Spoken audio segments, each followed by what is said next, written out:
आज तक रेडियो सुनता है सारा जहां।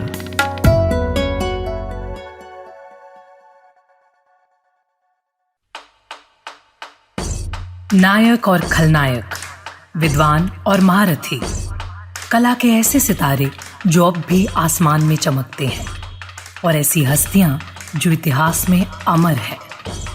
उजले व्यक्तित्व के धनी भी और स्याह पहलुओं के लोग भी। ये वो लोग जो मशहूर हैं। ये है नामी गिरामी। अफगानिस्तान की राजधानी काबुल के उत्तर में एक घाटी है।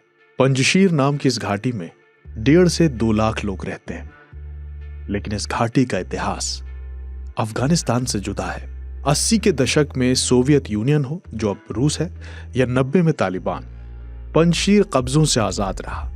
देश की राजधानी सोवियत यूनियन की मार सह रही थी।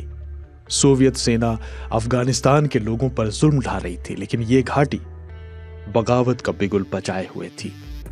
इस बगावत के पीछे एक शख्स था, एक नेता, जो आज भी अफगानिस्तान में तालिबानी कब्जे के बीच लग रहे आजादी के नारों की एक वजह है। इस शख्स का नाम था अहमद शाह मसूद। वही अहमद शाह मसूद जिन्होंने 9 बार रूसियों को पंजशीर से भगा दिया। नमस्कार, आप सुन रहे हैं आज तक रेडियो। मेरा नाम है जमशेद कमर सिद्दीकी। नामे गिरामी में आज कहानी पंजशीर के शेर कहे जाने वाले अहमद शाह मसूद की।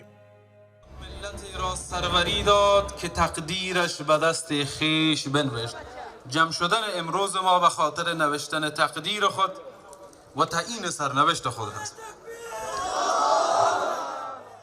कहा जाता है कि जब मसूद शुरू में रूसी आक्रमण का सामना करने के लिए पाकिस्तान से अफगानिस्तान में आए, तो उनके साथ सिर्फ 27 लोग थे। हथियारों के नाम पर कुछ आरपीजी, 4-5 बंदूकें थीं। लेकिन अपने छापा मार शैली के दम पर मसूद ने न सिर्फ रूसियों को छकाया, बल्कि अपने साथियों का विश्वास भी जीता, और धीरे धीरे उनकी टीम में लड़ाके बढ़ते गए। अहमद शाह मसूद पर on the trail of lions Ahmad Shah Massoud किताब लिखने वाले A.R. रोवान ने लिखा है कि रूसियों पर हमला करते वक्त वो एंट्री और एग्जिट के रास्तों पर अनगिनत बारूदी सुरंग बना देते थे, और वही सुरंगें मसूद के लिए डिफेंस और रूसी सैनिकों के लिए मौत लेकर आती थी। अशरफ वानी सीनियर जर्नलिस्ट हैं, अफगानिस्तान कई बार जा चुके हैं। वो अहमद शाह मसूद की शुरुआती जिंदगी के बारे में बताते हैं। उनके पिता अफगानिस्तान में अफगान फौज में कर्नल के ओहदे पर थे, जिनका नाम दोस्त मोहम्मद खान था। जाहिर है कि एक फौजी के घर में जन्मे बच्चे को परवरिश भी उसी एतबार से हुई।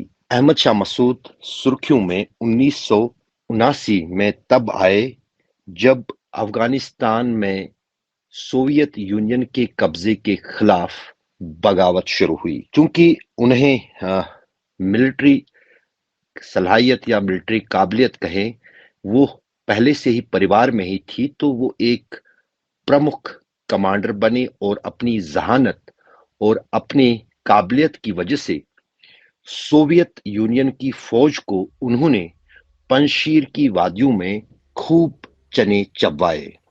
मसूद की इसी हिम्मत का नतीजा था कि पंजशीर में कुछ ही दिन बिताने के बाद रूसी सैनिकों को घाटी छोड़नी पड़ी। हालांकि रूसी जब तक रहे पंजशीर पर हमला करते रहे, लेकिन इतिहास जानता है कि मसूद ने हर बार रूसी सैनिकों को भगाया। गोरा रंग और शरीर छरहरा, तकरीबन 6 फीट उनकी लंबाई थी। पढ़ाई सिलसिलेवार तरीके से तो नहीं हुई थी, लेकिन उनके आसपास रहने वालों ने लिखा है कि मसूद हमेशा कुछ ना कुछ पढ़ा करते थे। अंग्रेजी कम आती थी, लेकिन फ्रेंच बहुत अच्छी बोल लेते थे। अफगानिस्तान में अहमद शाह मसूद के 25 साल वहां के सारे नेताओं, कमांडरों पर भारी है। ऑब्जर्वर रिसर्च फाउंडेशन में रिसर्च फेलो हैं कबीर तनेजा। एशिया के कई देशों पर इनका काम है। मसूद के अफगानिस्तान में उदय की कहानी वो बताते हैं। तो उनका जो शुरुआत हुआ था, जो आइडियोलॉजिकल शुरुआत हुआ था और जो पॉलिटिकल शुरुआत हुआ था, वो एंटी कम्युनिस्ट मूवमेंट से हुआ था। तो जो पार्टी जो सोवियत यूनियन सपोर्ट करती थी अफगानिस्तान में लेट 70s में, अर्ली 80s में, उसके अगेंस्ट उन्होंने शुरू किया था आंदोलन। और फिर उसके बाद जब तालिबान आया सोवियत यूनियन के अगेंस्ट लड़ने, तालिबान को सपोर्ट किया था पाकिस्तान और अमेरिका ने। तो जो जो कम्युनिस्ट मूवमेंट था उसके अगेंस्ट भी उन्होंने काफी मशक्कत की थी। और उसके बाद जब तालिबान पावर में आया, फिर उन्होंने तालिबान के साथ तालिबान के अगेंस्ट लड़ाई जारी करी थी, जब तक कि 2001 तक, जब उनका असैसिनेशन हुआ था सितंबर 2001 में। सोवियत यूनियन या रूस कह ले 10 साल तक अफगानिस्तान में बरकरार थे। अफगानिस्तान में गृह युद्ध के हालात थे, लेकिन मसूद जैसे कमांडर्स भी थे जो रूसी मंसूबों की असफलता के सबसे बड़े कारण थे। अमेरिकी प्रोफेसर और अफगानिस्तान में कनाडा की टीम कमांडर के सलाहकार थॉमस जॉनसन कहते हैं कि रूस ने उस वक्त कई गलतियां की थीं। पहला, आप जिस देश पर कब्जा चाहते हैं वहां के लोगों को और वहां की संस्कृति को आपको समझना पड़ेगा, लेकिन रूस ने ऐसा नहीं किया। जॉनसन का यह भी मानना है कि रूस के अफगानिस्तान में फेल होने के पीछे उनकी शहरों पर केंद्रित रणनीति थी, जिसमें वो सफल तो हुए, लेकिन एक ऐसा देश जिसकी 75% आबादी गांव में रहती है, वहां की बगावत रोकने के लिए रूस कुछ नहीं कर पाया और मसूद ने इसी का फायदा उठाया। रूस की वापसी के बाद मसूद अफगानिस्तान सरकार में रक्षा मंत्री बनाए गए थे। उन्हें इसके साथ साथ अफगान सेना का प्रमुख कमांडर भी बनाया गया। लेकिन वक्त वो भी था जब तालिबान का उदय हुआ। राजनीतिक तौर पर अभी भी अस्थिरता बरकरार थी। नतीजतन इस अस्थिरता ने पनपते तालिबान की जड़ों को और मजबूत कर दिया। फिर साल 1996 में वो भी दिन आया जब तालिबान ने अफगानिस्तान पर अपने कब्जे की घोषणा की। लेकिन अहमद शाह मसूद इस बार भी इधर नहीं उधर ही थे। तालिबान की सत्ता मानने से उन्होंने इनकार कर दिया। उन्होंने एक फ्रंट बनाया और उसका नाम रखा यूनाइटेड इस्लामिक फ्रंट। इस संगठन के बैनर के तले वो अब तालिबान से लड़ रहे थे। अशरफ वानी। अहमद शाह मसूद की अफगानिस्तान में काफी बड़ी भूमिका रही भी और उनका योगदान भी रहा। खासतौर से सोवियत यूनियन के फौजों को अफगानिस्तान से निकालने में उनकी महत्वपूर्ण भूमिका रही। और यही कारण है कि सबसे पहले अगर सोवियत यूनियन की फौज अफगानिस्तान के 34 सूबों में से किसी सूबे से बाहर निकली थी तो वो पंजशीर का ही था, जो अमेरिका की बैकिंग पर नॉर्दर्न अलायंस के नाम से अफगानिस्तान में तालिबान को उखाड़ने के लिए अमेरिका ने शुरू किया था। उसकी अगुवाई अहमद शाह मसूद ही कर रहे थे। और अहमद शाह मसूद ने उस जंग में तालिबान को पूरी तरह से न सिर्फ बेदखल किया अफगानिस्तान से, बल्कि काफी समय तक तालिबान को अफगानिस्तान से भागकर पाकिस्तान के कई इलाकों में छुपने के लिए मजबूर किया। साल 1997 आते आते तालिबान और मजबूत हो चुका था। अफगानिस्तान के अलग अलग इलाकों पर उसका कब्जा बढ़ रहा था। ये वो वक्त था जब मसूद के साथियों को भी लगने लगा था कि अब शायद पंजशीर नहीं संभलेगा। उनके कई साथी मुल्क छोड़कर जाने भी लगे। मसूद को जब ये सलाह दी गई तो उन्होंने कहीं भी जाने से इनकार कर दिया। उनका कहना था कि काबुल तो हम छोड़ ही चुके हैं, अब पंजशीर छोड़कर कहां जाएंगे। ये मसूद के लिए नाजुक वक्त भी था। तालिबान उन पर भारी पड़ रहा था, लेकिन मसूद ने हार नहीं मानी। लेकिन कमजोर वक्त के साथ ये वक्त उनके लिए अफगानिस्तान में समर्थकों का हुजूम भी लेकर आया था। मसूद ने पंजशीर घाटी के मुहाने पर सालांग टनल को डायनामाइट से उड़ा दिया ताकि तालिबान अंदर ही ना जा सके। एक तरह से उन्होंने अपने को भी कैद कर लिया था, लेकिन अपनी सरजमी की हिफाजत के लिए उन्होंने ऐसा कदम उठाया। मसूद गांव-गांव जाते थे और लोगों से पंजशीर के लिए लड़ने को कहते थे। लेकिन यह भी सच था कि मसूद अब सिमट रहे थे सिर्फ एक घाटी तक, कबीर तनेजा। नहीं, मेरे हिसाब से ये बात तो बिल्कुल सही है कि पंजशीर में ही ज्यादा उनकी चलती थी और पंजशीर वैली में बेस थे वो। उनका आंदोलन भी ज्यादातर पंजशीर वैली से ही शुरू हुआ था। लेकिन मेरे ख्याल से उन्होंने जो मशक्कत की थी तालिबान के अगेंस्ट 2002, 1999, 2001, उस समय उन्होंने काफी कम रिसोर्सेज में काफी कम लोगों के साथ तालिबान को काफी टक्कर दी थी।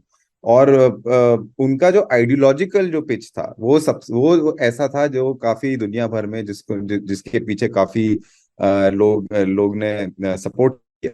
वो ये था कि जो तालिबान है वो आइडियोलॉजिकल एक्सट्रीमिस्ट हैं, और अफगानिस्तान एक ऐसा देश है, अफगानिस्तान के जो लोग हैं वो उनको ऐसे एक रूल के अंडर रहने की कोई जरूरत नहीं है, और वो इसके खिलाफ लड़ना चाहते हैं। तो ये जो आइडियोलॉजिकल पुश था अहमद शाह मसूद का कि जो अफगान्स हैं वो स्कूल जाएं, वो क्या कहते हैं, शिक्षा प्राप्त करें, लड़कियां भी शिक्षा प्राप्त करें, लड़की भी शिक्षा प्राप्त करें, दुनिया के साथ मेल रहें, ये सब वो चाहते थे अफगानिस्तान के लिए, जो हुआ नहीं, और तालिबान के अगेंस्ट अंडर भी नहीं हुआ, कम्युनिस्ट का जो मूवमेंट था उसके अंडर भी ज्यादा ऐसा कुछ नहीं हुआ।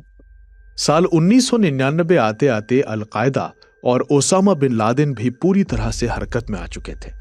कहा जाता है कि शुरुआती तौर पर ओसामा बिन लादेन भी रूसियों के खिलाफ लड़ाई में मसूद के साथ था, लेकिन जब तालिबान ने अफगानिस्तान पर कब्जा किया तो ओसामा तालिबान के साथ था, और यहां से दोनों के बीच रंजिश हो गई, और रंजिश भी ऐसी कि ओसामा मसूद की हत्या तक का कारण बना। 9 सितंबर 2001 को अहमद शाह मसूद अपने ठिकाने खोजे बहाउद्दीन में थे। ये जगह उत्तरी अफगानिस्तान में है। मसूद को उनके सहयोगियों ने बताया कि 2 अरबी पत्रकार 1 महीने से आपसे मिलने की कोशिश कर रहे हैं। मसूद ने उन्हें फटकारा कि ये मुझे पहले क्यों नहीं बताया गया। इस फटकार के बाद तो उन दोनों पत्रकारों की तलाशी भी नहीं हुई, और कुछ ही देर में मसूद के वो सामने थे। उनके एक साथी मसूद खलीली ने लिखा है कि उस दिन मैं अहमद शाह के दाहिनी ओर बैठा था। अहमद शाह खाकी रंग की कमीज पहने हुए थे। मैं पत्रकारों के सवाल का अनुवाद करके उन्हें बता ही रहा था कि मुझे कुछ अटपटा लगा। मैंने इंटरव्यू लेने वाले से पूछा कि आप किस अखबार से हैं। उसने जवाब दिया कि मैं किसी अखबार से नहीं हूं, मैं यूरोप के इस्लामिक सेंटर से हूं। मैंने मसूद से कहा कि यह पत्रकार नहीं है। मसूद ने मुझे कोहनी से हल्का धक्का देते हुए कहा कि इन्हें अपना काम करने दीजिए। फिर मसूद ने उनसे पूछा, आप कितने सवाल पूछेंगे? जैसे ही उसने अपना सवाल पूछा, एक जोर का धमाका हुआ। खलीली लिखते हैं कि इसके बाद जब मुझे होश आया तो मसूद खून से लथपथ थे और हमें इलाज के लिए तजाकिस्तान ले जाया जा रहा था। हालांकि अहमद शाह मसूद के वो आखिरी पल थे। उन्होंने हेलीकॉप्टर में ही दम तोड़ दिया था। पत्रकार बनकर आए वो शख्स अलकायदा के फिदायीन हमलावर थे जो अपने मकसद में सफल हो गए थे। उन्हें मारने में अलकायदा का क्या फायदा था, या ओसामा बिन लादेन के लिए मसूद का मरना जरूरी था, इसकी कहानी भी दिलचस्प है। मेरे ख्याल से उनको हटाने का मकसद अलकायदा का ये भी था कि उनको अलकायदा को पता था कि 9/11 के बाद अमेरिका जो है वो पूरे दम से उनको पकड़ने के लिए आएगा, और जो सबसे सेफ जगह है वो तालिबान के अंडर जो अफगानिस्तान है वहीं पे रहेगी ओसामा बिन लादेन के लिए और उसके जो टॉप लीडर हैं अलकायदा के लिए, उसके लिए। तो मेरे हिसाब से उन्होंने शाह मसूद को रास्ते से तालिबान के लिए हटाया कि और स्टेबिलिटी तालिबान के रूल के अंडर रहे, जिससे अलकायदा को भी ज्यादा प्रॉब्लम ना होए जब ये अमेरिका जंग लेके अफगानिस्तान के अंदर आए, जो वो आया 2001 में। कुछ दिन पहले तक आप अगर अफगानिस्तान जाते तो वहां बड़े बड़े पोस्टर्स में अहमद शाह मसूद की तस्वीरें दिखती। सड़कों के नाम अहमद शाह मसूद के नाम पर थे। लेकिन अभी तस्वीर कुछ अलग है। पंजशीर को पहले रूसियों से और फिर तालिबानियों से तकरीबन 25 साल बचाने वाले अहमद शाह मसूद अब नहीं है, और अफगानिस्तान में एक बार फिर तालिबान का कब्जा है। अशरफ वानी। मैं 4-5 बार अफगानिस्तान गया पिछले 20 साल में, लेकिन जब तालिबान की वापसी हुई 2021 में, उसके बाद मुझे बहुत ये मन कर रहा था और शौक था कि मैं देखूं कि तालिबान का सलूक अहमद शाह मसूद के साथ क्या रहा पंजशीर में। तो मैं पंजशीर चला गया क्योंकि पंजशीर पहली बार तालिबान के गिरफ्त में आया था। बड़ी लड़ाई लड़ने के बाद पूरा अफगानिस्तान तालिबान के हाथ में आया था, लेकिन पंजशीर पर फतेह पाने के लिए भी तालिबान को काफी मशक्कत करनी पड़ी, और बिलाकर वो सितंबर 2021 में करीब 3 महीने बाद अफगानिस्तान पर अपना राज कायम करने के बाद पंजशीर में दाखिल होने में कामयाब हुए। और तालिबान को अफगानिस्तान में सत्ता हासिल करने के लिए अगर सबसे कड़ी मेहनत या खतरनाक लड़ाई कहीं लड़नी पड़ी तो वो पंजशीर ही था, क्योंकि पंजशीर में अहमद शाह मसूद के समर्थक थे वो तालिबान का सिंगल हैंडली जो है वो विरोध कर रहे थे। अफगानिस्तान की अस्थिर राजनीति को एक लंबा अरसा हो गया है।